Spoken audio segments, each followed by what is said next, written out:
Shalom, Église du Dieu vivant.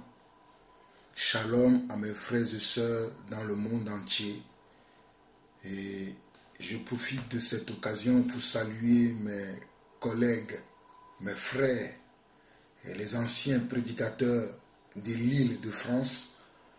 Et mon frère, mon jeune frère, le frère Bawani Anzoroni au Canada. Et tous ceux qui nous suivent en Afrique, je vous salue au nom puissant du Seigneur Jésus-Christ. Frères et sœurs, nous allons prier très rapidement, car le Seigneur voudrait que je parle à son Église. Seigneur notre Dieu, notre Roi, notre Maître, notre Père, notre force, notre puissance et notre capacité, nous venons encore devant ton trône de grâce ce matin, aujourd'hui le 13 août 2019, pour te dire merci. Merci pour ton esprit qui est à l'œuvre en nous. Merci pour ta parole qui grandit en nous. Merci pour ta connaissance qui grandit en nous. Et merci pour tout ce que tu fais dans notre vie. Éternel notre Dieu, nous voulons aussi te demander pardon, afin que tu nous pardonnes nos manquements, nos erreurs, nos lacunes, notre orgueil, nos légèretés. Et Seigneur Dieu, permets que nous puissions te ressembler à tous égards, en toutes choses, que nous puissions marcher comme toi, agir comme toi, et faire ta volonté comme cela se doit. Père, reçois toute la gloire, tout l'honneur pour les siècles des siècles. Au nom de Jésus-Christ, j'ai ainsi prié. Amen. Mes frères et sœurs, il est exactement 3h30 dans ma montre aujourd'hui, le 13 août 2019. Il est exactement 3h30 dans ma montre. Pourquoi je précise ces choses? Parce que les gens pensent que nous nous amusons. J'aurais pu rester au lit et dormir. J'aurais pu continuer ma nuit. Mais il a plu à mon Père, celui qui m'a appelé dès le ventre de ma mère, pour que je le serve. Il a plu à mon maître de me dire, va parler à mon peuple. J'étais appelé pour me servir. Va parler à mon peuple. C'est ce qui me motive au milieu de cette nuit, me lever encore et parler des choses que nous avons déjà enseignées plusieurs fois. Que ce soit moi-même, que ce soit mes collègues prédicateurs ou que ce soit mon jeune frère, le frère Boarani du côté du Canada. Nous avons déjà enseigné ces choses de fond en comble. Mais il y a encore des gens qui se permettent de nous appeler, de nous injurier. Église, nous devons vous dire la vérité. Il y a des gens qui se permettent de nous appeler et de nous injurier, de nous insulter, de nous traiter de faux, de nous traiter d'inconscients, de toutes ces paroles qu'on peut dire d'un homme de Dieu. Ils nous insultent. Mais le Seigneur nous demande de leur pardonner et nous leur pardonnons tous les jours. Mais nous voudrions quand même que vous connaissiez la vérité, car il est écrit selon Jean 8, verset 34, que vous connaîtrez la vérité et la vérité vous affranchira. Vous connaîtrez la vérité et la vérité vous affranchira. Vous connaîtrez la vérité et la vérité vous affranchira. Donc comme Jean 8, verset 32 plutôt, vous connaîtrez la vérité et la vérité vous affranchira. Cette vérité, nous l'avons connue. Et la vérité, c'est qui? C'est Jésus-Christ qui est la vérité. Et nous l'avons connu. Et il nous a affranchis. Et comme il nous a affranchis, nous parlons avec assurance de comment il nous a affranchis du mensonge, de comment il nous a affranchis de l'hypocrisie, de comment il nous a affranchis de l'esprit de l'erreur. C'est pour ça que lorsque nous parlons avec hardiesse, nous parlons avec ténacité, nous parlons avec assurance, parce que nous savons en qui nous avons cru. Église de Dieu, nous savons en qui nous avons cru. Alléluia. Nous savons en qui nous avons cru. Oh, nous savons en qui nous avons cru.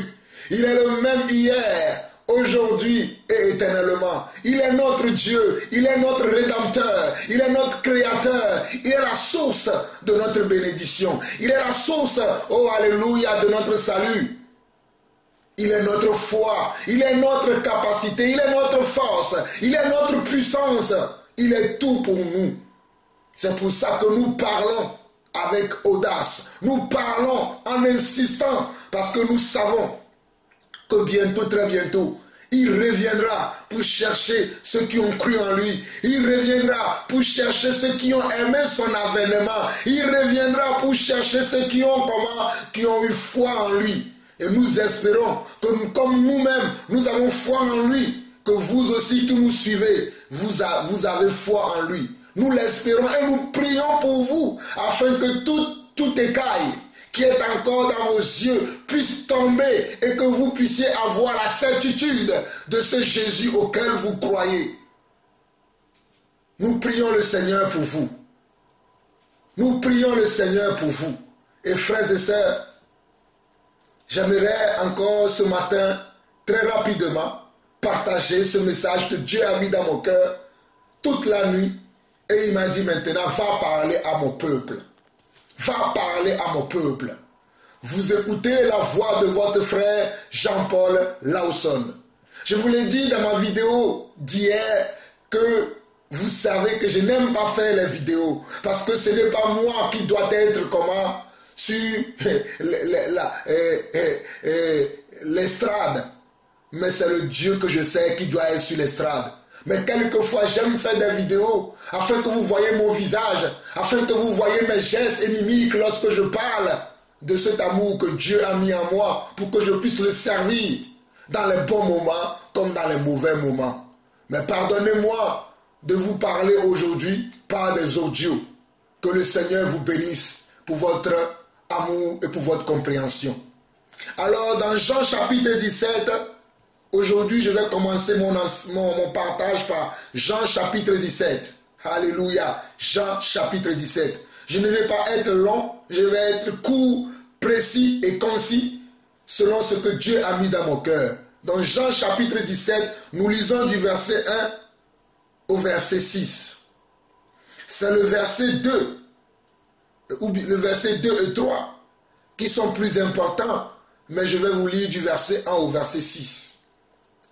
Après avoir ainsi parlé, Jésus leva les yeux au ciel et dit, « Père, l'heure est venue, glorifie ton Fils afin que ton Fils te glorifie, selon que tu lui as donné pouvoir sur toute chair, afin qu'il accorde la vie éternelle à tout ce que tu lui as donné. Or, la vie éternelle, c'est qu'ils te connaissent, toi, le seul vrai Dieu. » Mes frères et sœurs, soulignez ce mot, le seul vrai Dieu dans votre Bible.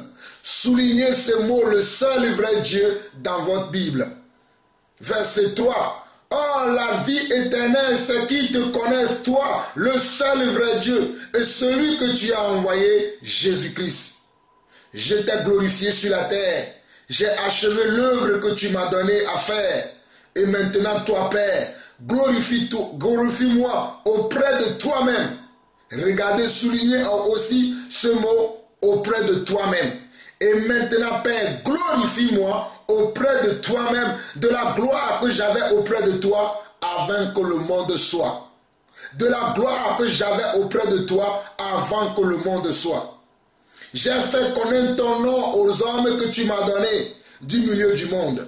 Ils étaient à toi et tu me les as donnés et ils ont gardé ta parole.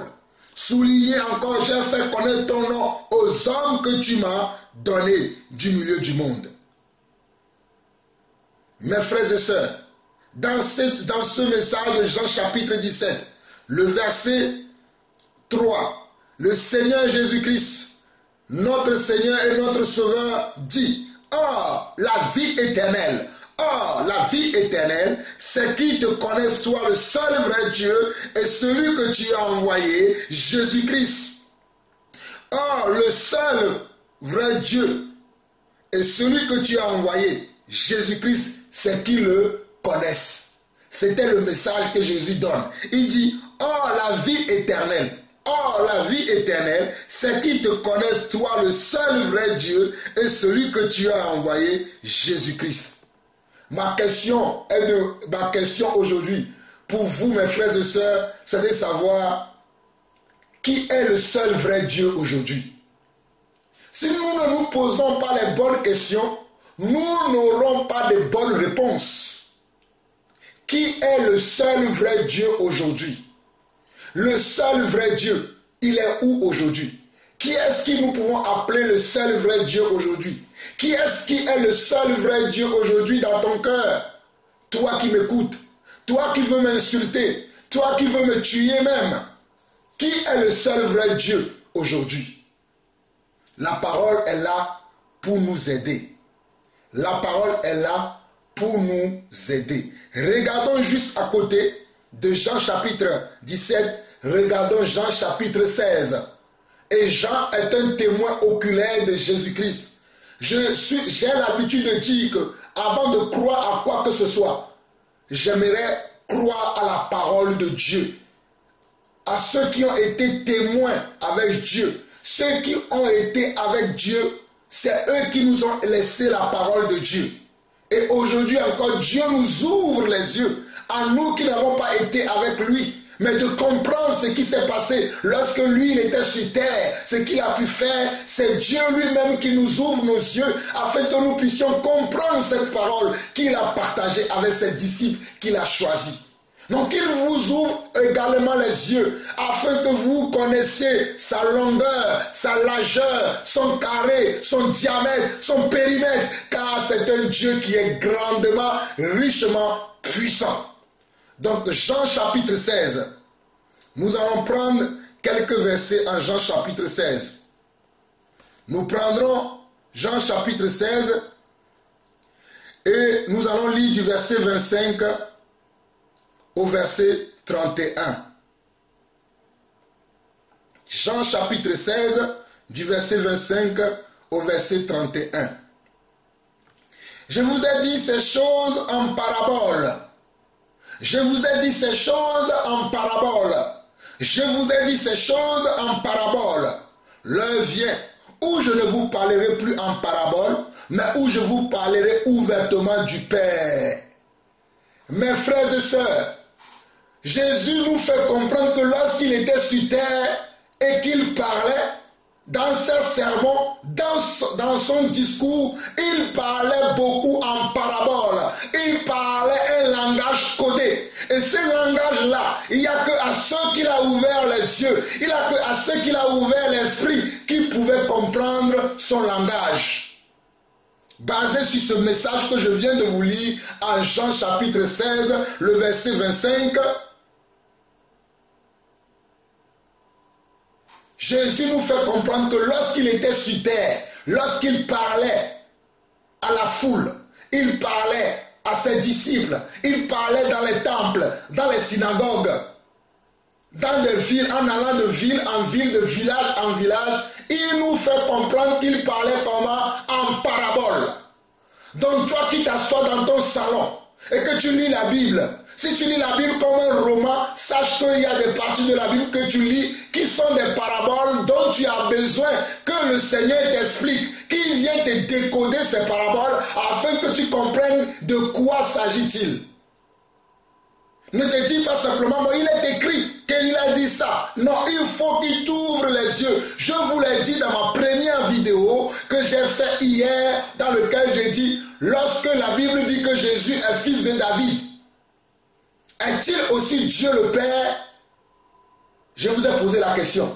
Vous qui voulez nous injurier, vous qui voulez nous dire que nous sommes fous, nous acceptons notre folie, mais nous parlons de ce que nous savons, nous parlons de ce que le Père, notre Dieu, Jésus-Christ, nous a révélé. Si nous devons mourir, nous mourrons pour la vérité. vérité qu'il a mis en nous. Donc ici dans Jean chapitre 16, le verset 25, Jésus dit, je vous ai dit ces choses en parabole. L'heure vient où je ne vous parlerai plus en parabole, mais où je vous parlerai ouvertement du Père. Où je vous parlerai ouvertement du Père. Où je vous parlerai ouvertement.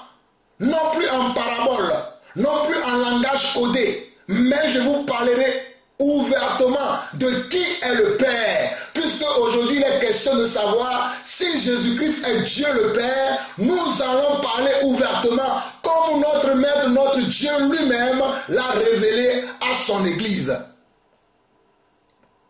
En ce jour, vous demanderez à mon nom, et je ne vous dis pas que je prierai le Père pour vous, car le Père lui-même vous aime parce que vous m'avez aimé et que vous avez cru que je suis sorti de Dieu. Et que vous avez cru que je suis sorti de Dieu. Jésus-Christ est sorti du Père. Il n'est pas à la droite du Père, comme quelques-uns le croient aujourd'hui. Je vous le dis encore, Jésus-Christ n'est pas à la droite du Père, comme quelques-uns le croient. Il est sorti de Dieu. Je ne sais pas si vous connaissez le mot sortir. Prenez un dictionnaire, parce que nous vous parlons tellement. Prenez un dictionnaire et cherchez la signification du mot sortir. Vous allez comprendre comment Jésus-Christ est sorti de Dieu. Verset 28. Je suis sorti du Père et je suis venu dans le monde. Je suis sorti du Père et je suis venu dans le monde. Maintenant je quitte le monde et je vais au Père. Il dit, je suis sorti du Père et je suis venu dans le monde pour accomplir une mission. Et dans cette mission, dans laquelle j'ai beaucoup parlé en parabole, mais maintenant, je ne vous parlerai plus en parabole, mais je vous parlerai ouvertement de celui qui est le Père.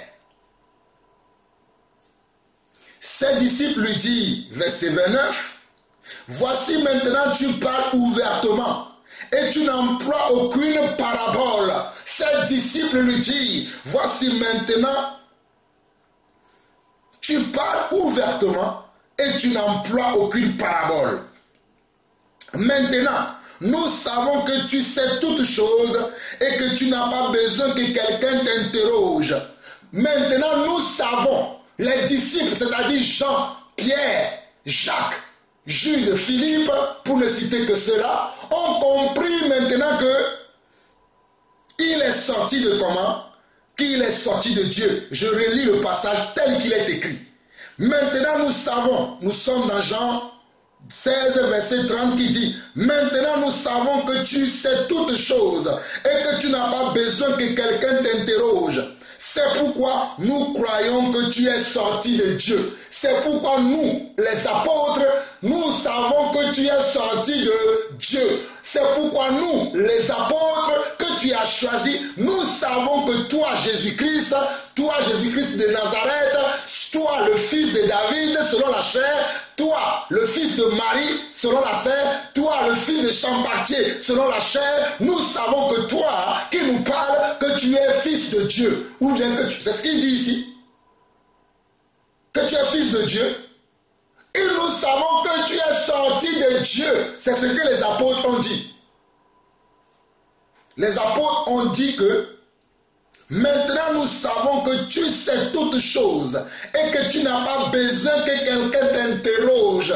Vous qui voulez interroger le Seigneur, normalement vous n'avez pas besoin de l'interroger. Mais si vous êtes tellement incrédule, si vous êtes tellement rempli de haine, si vous êtes tellement rempli d'orgueil, si vous êtes tellement rempli d'animosité, interrogez-le et il vous ouvrira les yeux. Il est lent à la colère, il est rempli d'amour, il est rempli, oh alléluia, de miséricorde et il vous accordera sa miséricorde comme il nous l'a accordé à nous. Il vous l'accordera aussi. C'est pourquoi nous croyons que tu es sorti de Dieu. C'est pourquoi nous, les apôtres, nous croyons que tu es sorti de Dieu.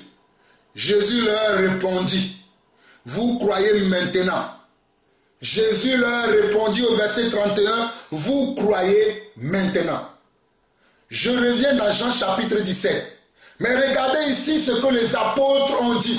Les apôtres qui ont été des témoins oculaires de la marche de Jésus-Christ, de la foi de Jésus-Christ, de comment Jésus-Christ a marché sur la terre, les actes qu'ils ont posés. Voici ce que les apôtres disent. Ils ont dit au verset 30 de Jean 16, maintenant nous savons que tu sais toutes choses. Maintenant nous savons que tu sais toutes choses.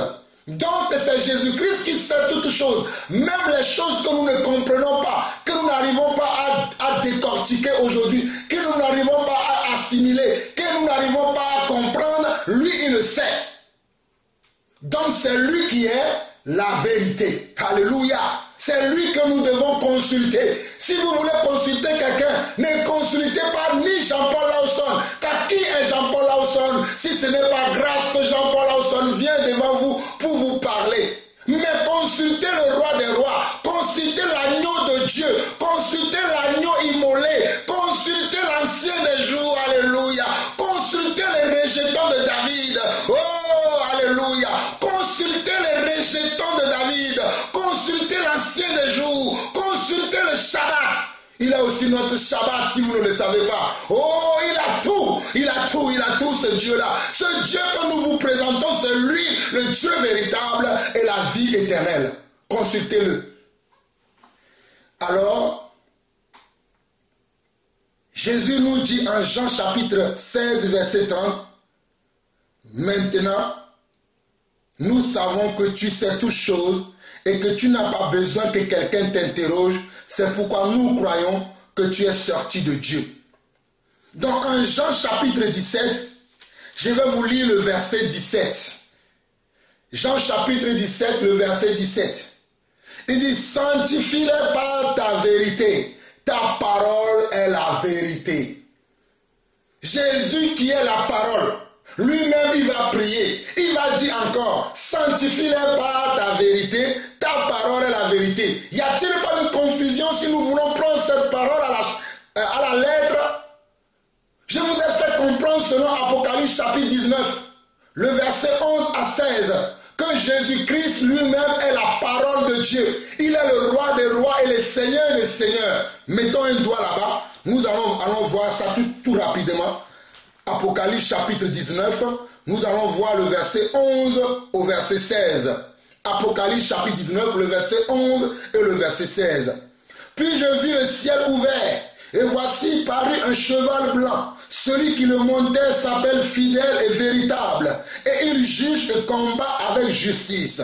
Ses yeux étaient comme une flamme de feu. Sur sa tête étaient plusieurs diadèmes. Il avait un nom écrit que personne ne connaît si ce n'est lui-même. Il avait un nom écrit que personne ne connaît si ce n'est lui-même. Je vous ai posé la question hier. Que vous qui voulez nous injurier, vous qui voulez nous tuer à cause de l'excellence de la connaissance de Jésus-Christ en nous, connaissez-vous ce nom? Si vous le connaissez, révélez-le nous. Je continue au verset 13 d'Apocalypse 19. Il était revêtu d'un vêtement teint de sang. Son nom est la parole de Dieu. Son nom est la parole de Dieu. Jésus-Christ, son nom, c'est encore la parole de Dieu. Jésus-Christ, son nom, c'est encore la parole de Dieu. Les armées qui sont dans le ciel le suivaient sur des chevaux blancs, revêtus d'un fin lin blanc pur. De sa bouche sortait une épée aiguë pour frapper les nations. Il les perdra avec une verge de fer, et il foulera la cuve du vin de l'ardente colère du Dieu Tout-Puissant. Il avait sur son vêtement et sur sa cuisse un nom écrit Roi des rois et Seigneur des seigneurs. Il avait sur sa cuisse, alléluia. As-tu vu la cuisse de Jésus-Christ, toi qui veux parler? As-tu vu la cuisse de Jésus-Christ sur laquelle est écrit Roi des rois et Seigneur des seigneurs? Je ne sais pas si vous avez plusieurs seigneurs ou si vous avez plusieurs rois, mais nous avons un seul roi. Nous avons un seul roi qui est Jésus-Christ. Nous avons un seul roi. Nous avons un seul Seigneur. Nous avons un seul Dieu. Et ce Dieu-là, c'est Jésus-Christ. Que vous le voulez ou pas, nous vous l'annoncerons toujours que nous avons un seul Dieu. Nous avons un Yeshua Mashiach. Son nom c'est Yeshua Mashiach. C'est Jésus-Christ de Nazareth. Que vous le voulez ou pas. Voici ce que sa parole déclare. Donc si nous revenons dans Jean chapitre 17, le verset 17, il dit ceci. Sanctifie-les par ta vérité. Ta parole est la vérité. Non, Jésus parle à qui à ce moment-là? Si lui-même, il est la parole. Mais il va dire, sanctifie-les par ta vérité. Ta parole est la vérité. À qui s'adresse-t-il? Ne voyez-vous pas que Jésus parle comment ou en parabole? Puisque c'est lui-même qui est la parole et c'est lui-même qui est la vérité. Il a dit dans Jean 14, le verset 6, je suis le chemin, la vérité et la vie. Il a beaucoup parlé ouvertement de lui-même. Mais nous sommes là aujourd'hui à croire à sa parole. Nous sommes là aujourd'hui à croire à ce qu'il a dit. Et nous disons qu'il n'est pas Dieu le Père. Mais pourtant il a dit à Philippe, Philippe, depuis que je marche avec vous, ne m'as-tu pas connu? Ne m'as-tu pas examiné pour savoir qui je suis? Pourquoi tu doutes encore de moi aujourd'hui? Moi et le Père, nous sommes un. Parce qu'il était sorti du Père. Alléluia. Parce que Jésus-Christ était sorti du Père, ô Église de Dieu. Parce que Jésus-Christ est sorti du Père. Voilà encore pourquoi il dit en Jean chapitre 17, sanctifie-les par ta vérité. Ta parole est la vérité. Pourtant, c'est lui la parole. Comme je viens de vous le montrer dans Apocalypse chapitre 16, c'est Jésus-Christ qui est la parole. Mais comment se fait-il qu'il dit encore, sanctifie-les par ta vérité et que ta parole est la vérité? Parle-t-il à qui parle-t-il à ce moment-là? Puisqu'il est la vérité, il devait dire, sanctifie-les par moi-même, c'est ce qu'il devait dire. Mais pourquoi il n'a pas utilisé ce langage-là?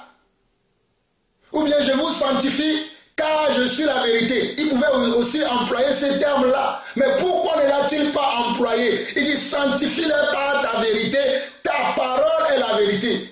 Donc la parole de Dieu est-il différente de la parole de Jésus-Christ? Ne sont-ils pas la même personne? Jésus ne parlait-il pas de son Dieu, de Dieu qu'il était? Parce qu'il dit sanctifie-les par ta vérité. Ta parole, ta parole. Mais de quelle parole s'agit-elle ici? Mais simplement, il s'agit de Jésus-Christ lui-même, puisque lui-même c'est la parole de Dieu, puisque lui-même c'est la vérité. C'est pour ça qu'il dit sanctifie-les par ta vérité, ta parole est la vérité. Et à ce moment-là, Jésus-Christ était dans la tribu de comment du Sauveur. Il n'était pas dans la tribu du Père qu'il était, mais il était dans la tribu du Fils. Car Dieu a tant aimé le monde qu'il a donné son Fils unique, afin que quiconque croit en lui ne périsse point, mais qu'il ait la vie éternelle. Jean 3, le verset 16. Parce qu'à ce moment-là, il était dans la tribu du Fils. Il était dans la fonction du Fils. Le Fils est venu pour révéler le Père. Le Père révèle le Fils et le Fils révèle le Père. Et à cet instant précis, il était dans la tribu du Fils, le sauveur de l'humanité, le sauveur du monde. Dans Jean chapitre 1, le verset 1 à 4, la parole de Dieu déclare ceci.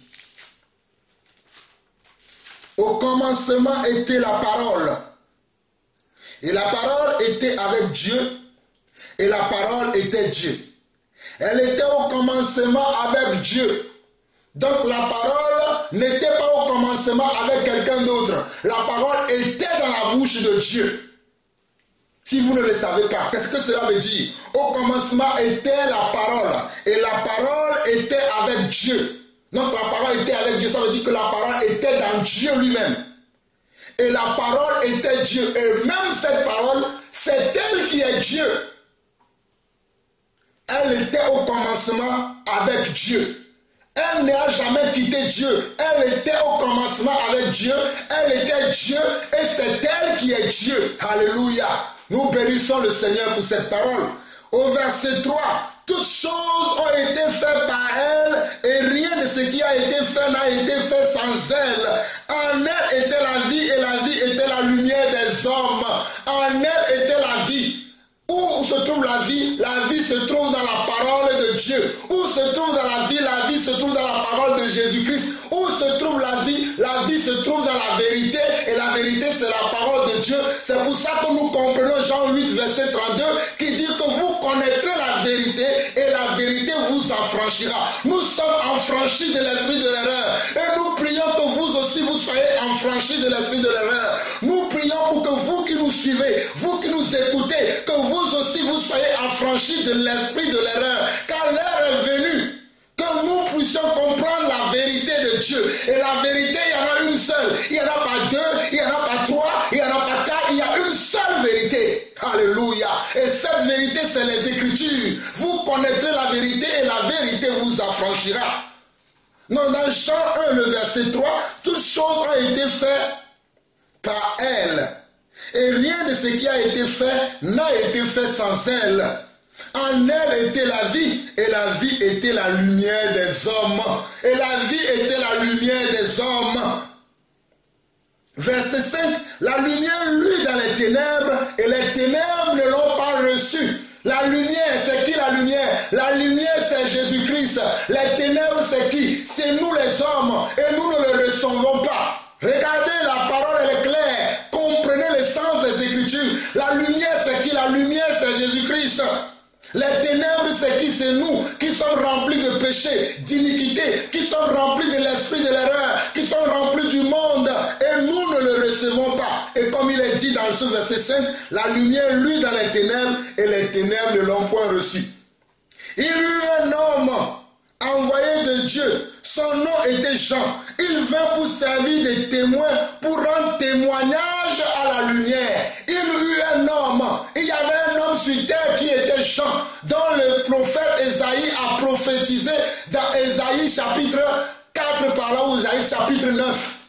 Ésaïe chapitre 9 et Ésaïe chapitre 41 ou 40, Ésaïe a prophétisé à propos de Jean. Donc ce que vous lisez ici, c'est l'accomplissement de la prophétie d'Ésaïe dans Ésaïe chapitre 9 et dans Ésaïe chapitre 40. Nous n'avons pas le temps, mes frères, parce que nous ne voulons pas étaler notre connaissance, mais nous voulons que vous-même, vous alliez chercher et que vous trouvez ce que Jésus-Christ a fait au travers de sa parole. Donc, ici, c'est l'accomplissement de ce qui est écrit dans Ésaïe chapitre 40.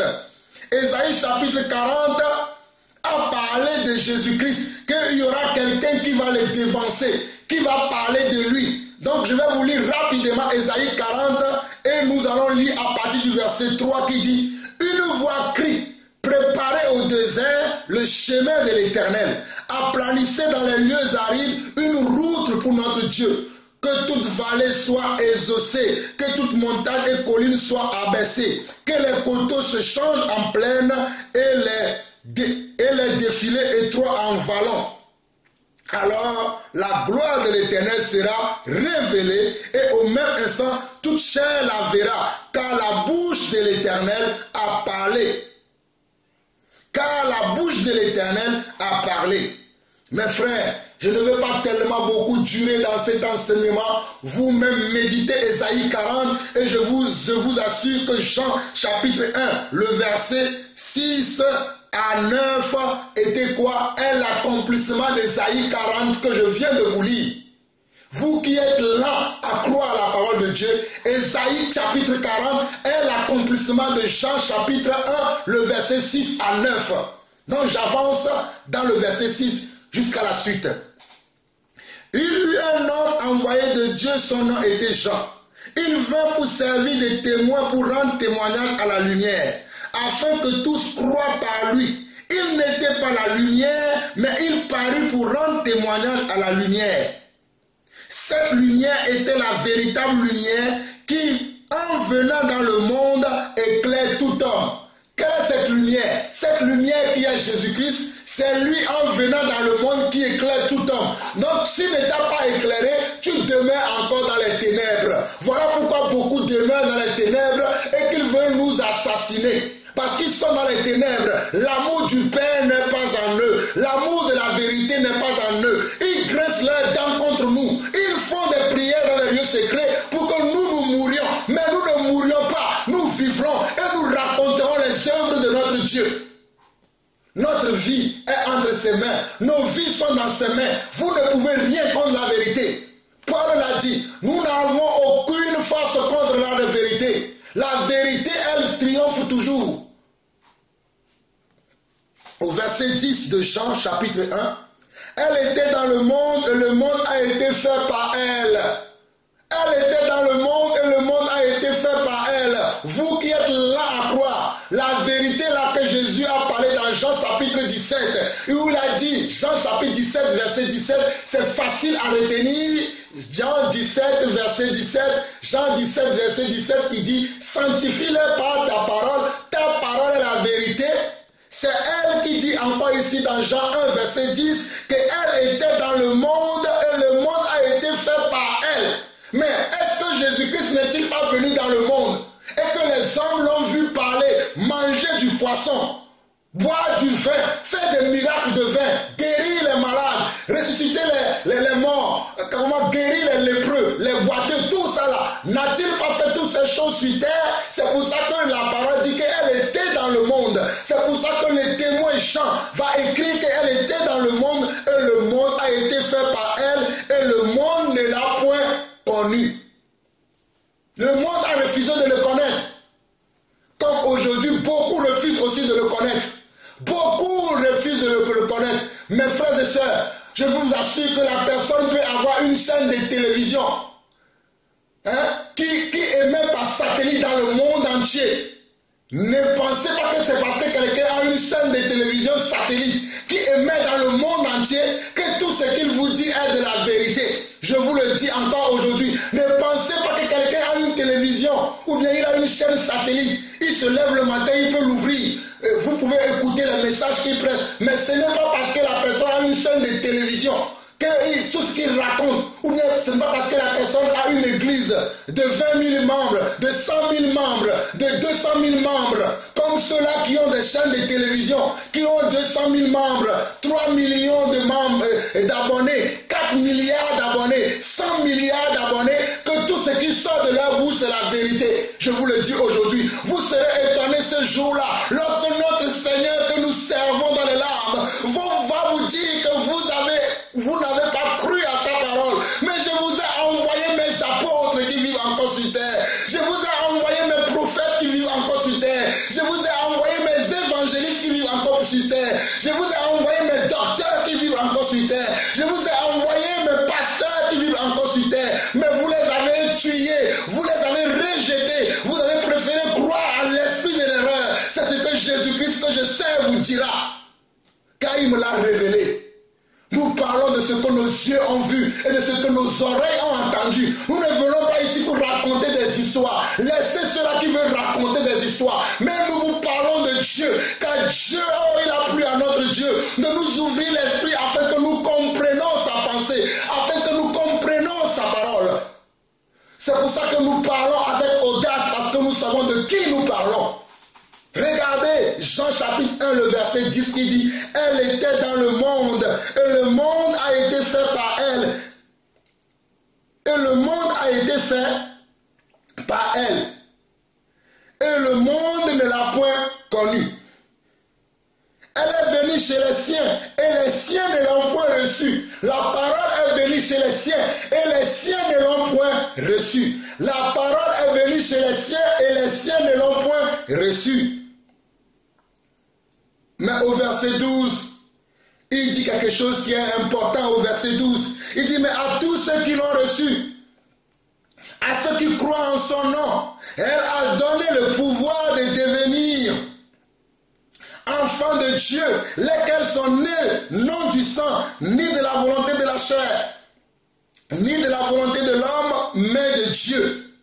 Mais à tous ceux qui ont accepté cette parole, à ceux qui ont cru à cette révélation de Dieu, à ceux qui ont cru à cette révélation, parce que Jésus-Christ est la révélation de Dieu, si vous ne le savez pas. Car Dieu est esprit. Vous qui ne le croyez pas, Jean 4 le dit, Dieu est esprit. Mais Jésus-Christ est la révélation de ce Dieu qui est esprit.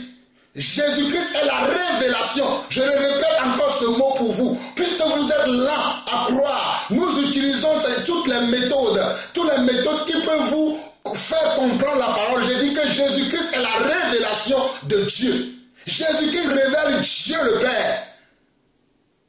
Donc au verset 14 de Jean 1, on nous dit, et la parole a été faite chair et elle a habité parmi nous pleine de grâce et de vérité. Et la parole a été faite chair. Et la parole, c'est-à-dire Jésus-Christ a été fait chair et elle a habité parmi nous pleine de grâce et de vérité. Vous le niez ça encore. Jésus-Christ qui est la parole a été faite chair et elle a habité sur la terre. Elle a mangé le pain, le poisson. C'est la parole qui a mangé. La parole, c'est elle qui a mangé le pain, qui a mangé le poisson, qui a bu du vin. C'est la parole. Et cette parole, c'est qui? C'est Jésus-Christ, homme. C'est Jésus-Christ, homme. Mais il est Dieu. Quand on nous dit que et la parole a été faite chair. Et la parole est devenue une chair vivante. Elle est devenue une chair vivifiante. Elle est devenue une chair qui a les pieds et qui a marché sur la terre. Donc voilà la vérité. Et la parole a été faite chair et elle a habité parmi nous pleine de grâce et de vérité. Et nous avons contemplé sa gloire, une gloire comme la gloire du Fils unique venu du Père. Une gloire comme la gloire du Fils unique venu de qui? Venu de Jean-Paul Lawson? Non. Venu de Intel TV? Non. Mais venu de quoi? Venu du Père lui-même. Le Père qui révèle le Fils et le Fils qui révèle le Père. Car le verset 18 de Jean 1 le dit. Personne n'a jamais vu Dieu. Dieu, le Fils unique qui est dans le sein du Père, est celui qui l'a fait connaître. Jean 1, verset 18. Personne n'a jamais vu Dieu, mais Dieu, le Fils unique qui est dans le sein du Père. Il n'est pas en dehors du Père, il est dans le sein du Père. Allez chercher pour comprendre ce que cela veut dire, le sein du Père. On nous dit dans Jean 1, verset 18, personne n'a jamais vu Dieu, mais Dieu, le Fils unique qui est dans le sein du Père, est celui qui l'a fait connaître. Donc le Fils est dans le sein du Père. Tu ne peux pas voir le Fils en dehors du sein du Père. Il est dans le sein du Père. Il est lui-même le Père. Voilà la vérité. Je finis mes frères et sœurs. Je finis en Jean 20. Très rapidement, nous n'avons pas le temps, mais je finis en Jean 20 et je rends grâce à Dieu de ce qu'il m'a levé encore ce matin pour venir sonner encore une fois la trompette pour ceux qui sont là à croire à la parole de Dieu. Donc en Jean 20, nous lisons du verset 24 au verset 29. Jean 20 du verset 24 au verset 29. Thomas, appelé Didyme, loin des 12, n'était pas avec eux lorsque Jésus vint. Regardez bien, on nous dit Thomas, appelé Didyme, loin des 12, n'était pas avec eux lorsque Jésus vint. Là, nous sommes après la mort et la résurrection de Jésus-Christ. Parce que sachez que Jésus-Christ a eu comment? Un mort et qu'il est ressuscité. Et voilà les 12 apôtres qui étaient dans un endroit dans lequel Thomas, lui, n'était pas là lorsque Jésus est venu apparaître aux 12. Mais là, à ce moment-là, Thomas est dans l'endroit où se retrouvent les 11 autres apôtres, ou bien les 10 autres, parce qu'à ce moment-là, Judas s'est déjà pendu. Mais Thomas était avec maintenant les 10 autres maintenant, et Jésus vient de nouveau à cet endroit-là. Et voici la conversation qu'il y a eu entre Jésus et Thomas. Mes frères, je préfère croire à ce que Thomas dit que ce qu'un homme dit aujourd'hui. Je vous le dis en vérité, je veux croire à ce que Thomas lui dit, que de croire à ce qu'un homme sur cette terre qui a tellement mangé, qui a de l'embonpoint, et il se lève et dit que non, Jésus-Christ n'est pas Dieu le Père. Qui est cet homme-là? Est-il plus grand que nos apôtres? Qui est cet homme qui parle mal comme ça de notre Seigneur? Est-il plus grand que nos apôtres?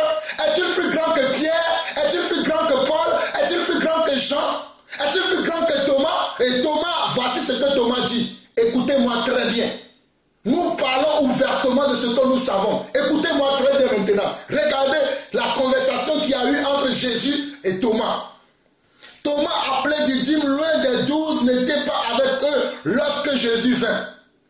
Les autres disciples lui disent donc, nous avons vu le Seigneur.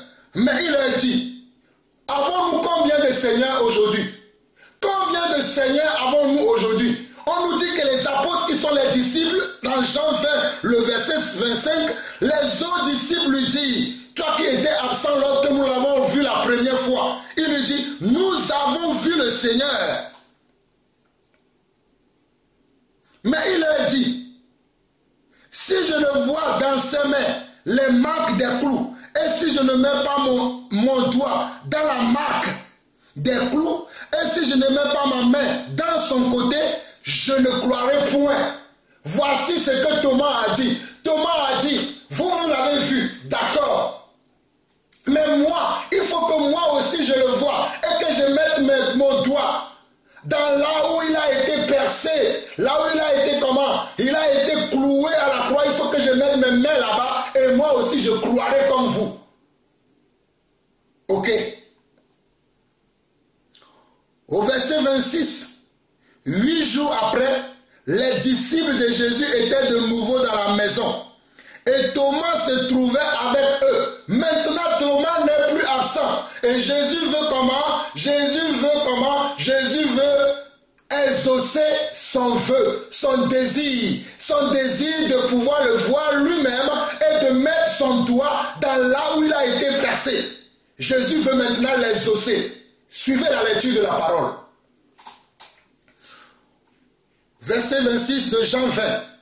8 jours après, les disciples de Jésus étaient de nouveau dans la maison et Thomas se trouvait avec eux.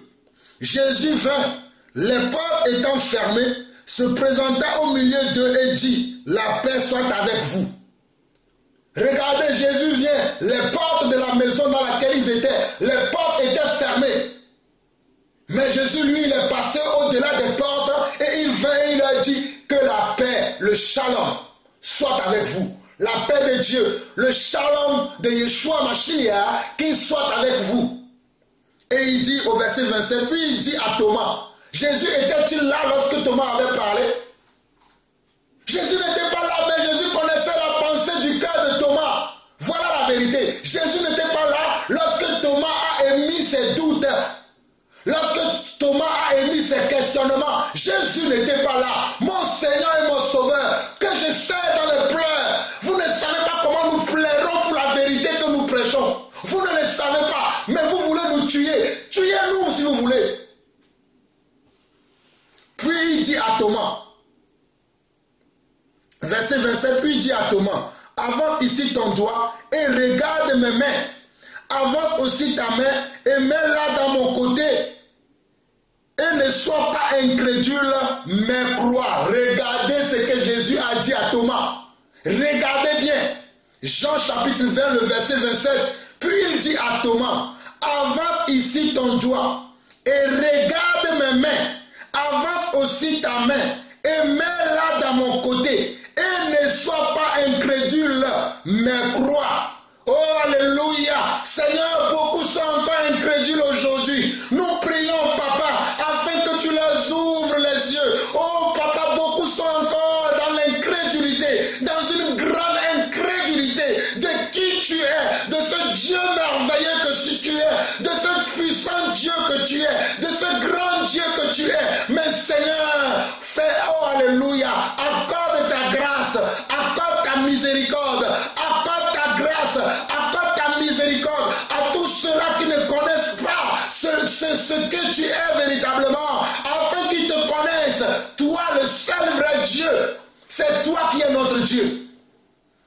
Et le verset 28, regardez ce que Thomas va dire maintenant. Thomas qui était là dans Jean chapitre 16 déjà, qui a vu ce qui s'est passé dans Jean chapitre 16, que je vous ai lu du verset 25 au verset 31, il pouvait dire maintenant ici, dans Jean 20, le verset 28, il va dire, Thomas lui répondit, mon Seigneur et mon Dieu, mon Seigneur et mon Dieu, mon Seigneur et mon Dieu. Thomas dit, mon Seigneur et mon Dieu. Thomas a appelé Jésus-Christ son Seigneur et son Dieu. Et toi, tu me dis que Jésus-Christ n'est pas Seigneur. Tu me dis qu'il n'est pas Dieu le Père. Jésus lui dit, parce que tu m'as vu, tu as cru. Heureux ceux qui n'ont pas vu et qui ont cru. Alléluia, moi je n'ai pas encore vu Jésus-Christ physiquement, comme Thomas l'a vu, mais je crois en lui, puisqu'il m'a révélé cela, puisque ce n'est pas moi seul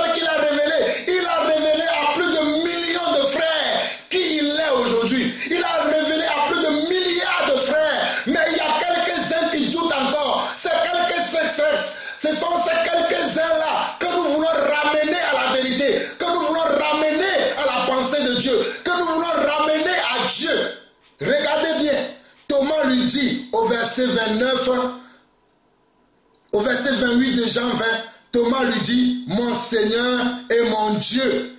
Mon Seigneur et mon Dieu. Pourquoi Jésus ne lui a pas dit, Thomas, ne m'appelle pas ton Seigneur, ne m'appelle pas ton Dieu, car il y a un seul Seigneur et un seul Dieu. Pourquoi Jésus ne lui a pas dit ça? Expliquez-moi cela. Pourquoi Jésus n'a pas arrêté Thomas et lui dit, Thomas, je t'aime beaucoup, mais je ne pourrai pas prendre la gloire de mon Père. Moi, je ne suis que son fils. Donc, ne m'appelle pas Seigneur, ne m'appelle pas Dieu. Appelle plutôt mon Père, ton Seigneur et ton Dieu. Pourquoi Jésus ne lui a pas dit ça? J'aimerais comprendre ça. Pourquoi Jésus n'a pas dit à Thomas, Thomas, s'il te plaît, ne m'appelle pas ton Seigneur, ne m'appelle pas ton Dieu, car il y a un seul Dieu. Gardons un doigt ici. Allons très rapidement le voir dans Éphésiens, si je ne me trompe pas, chapitre 2, ou Philippiens, chapitre 2.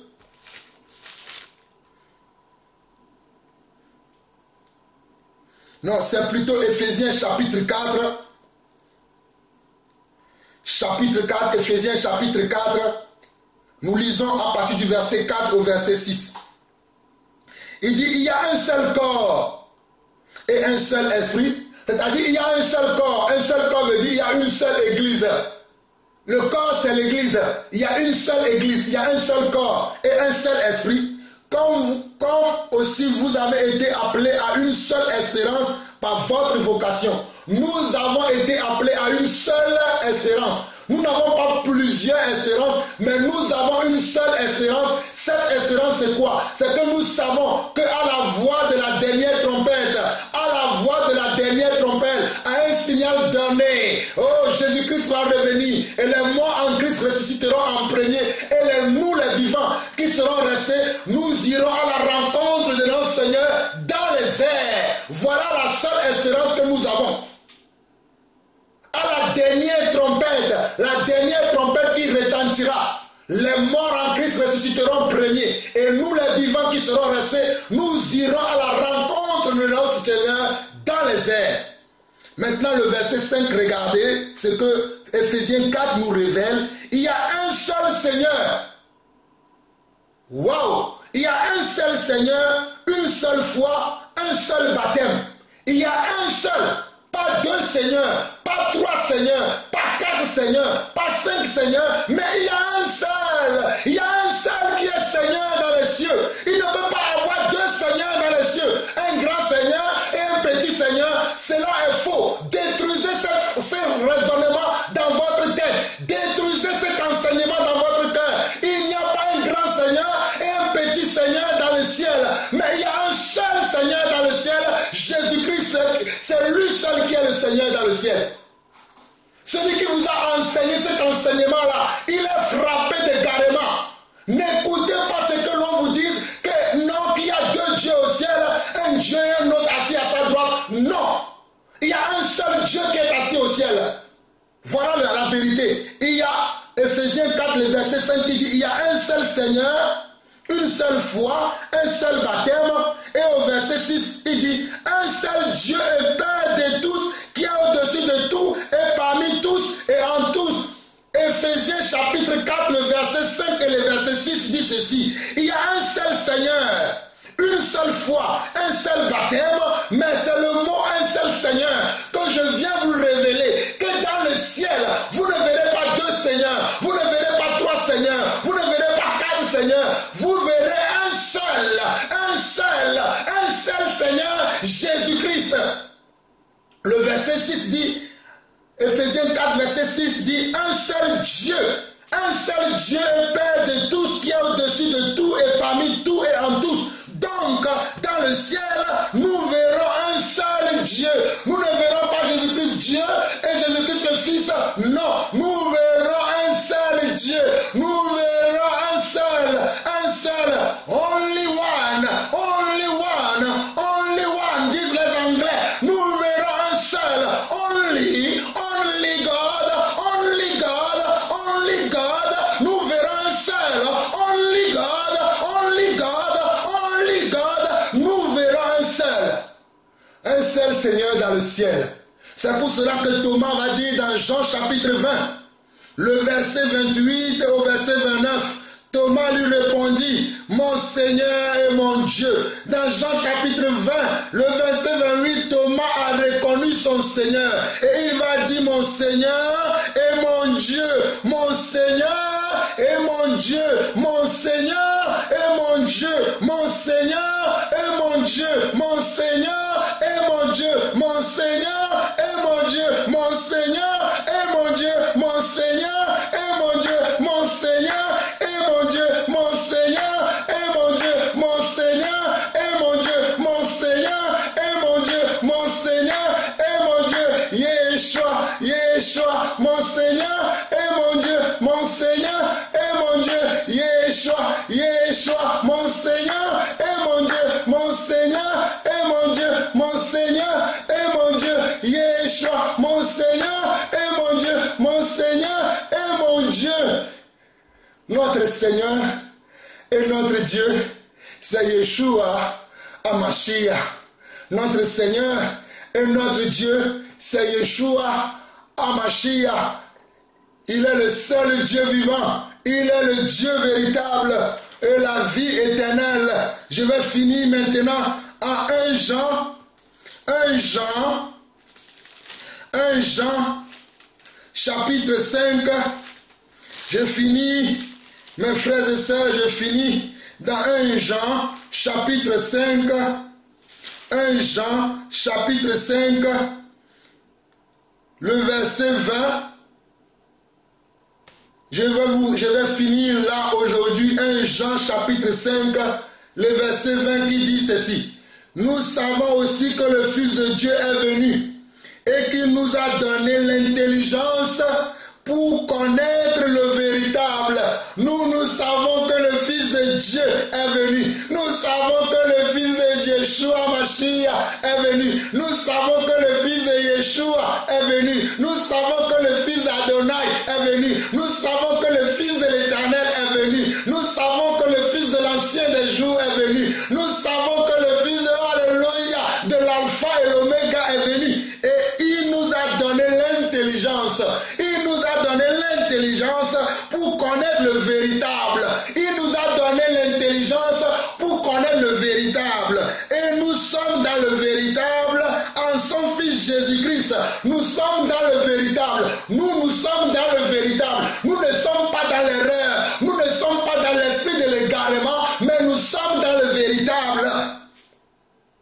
Le véritable, et nous sommes dans le véritable en son Fils Jésus-Christ. C'est lui qui est le Dieu véritable et la vie éternelle. C'est lui qui, lui Jésus-Christ, le Fils de Dieu unique, lui Jésus-Christ, le Fils du Dieu vivant, lui Jésus-Christ, c'est lui qui est le Dieu véritable et la vie éternelle. C'est Jésus-Christ qui est le Dieu véritable. C'est lui qui est le Père, c'est lui qui est le Fils, c'est lui qui est le Saint-Esprit. Voilà la signification de Jean, 1 Jean 5, verset 20. Voilà sa signification. Jésus-Christ est le seul Dieu vivant. Donc il est le Dieu, le Père, il est le Dieu Fils et il est le Dieu Saint-Esprit. Jésus-Christ est Dieu Père, il est Dieu Fils et il est le Saint-Esprit. Donc voilà ce que Jean nous révèle dans 1 Jean chapitre 20. Il nous dit que nous savons aussi que le Fils de Dieu est venu et qu'il nous a donné l'intelligence pour connaître le véritable. Et nous sommes dans le véritable en son Fils Jésus-Christ. C'est lui qui est le Dieu véritable et la vie éternelle.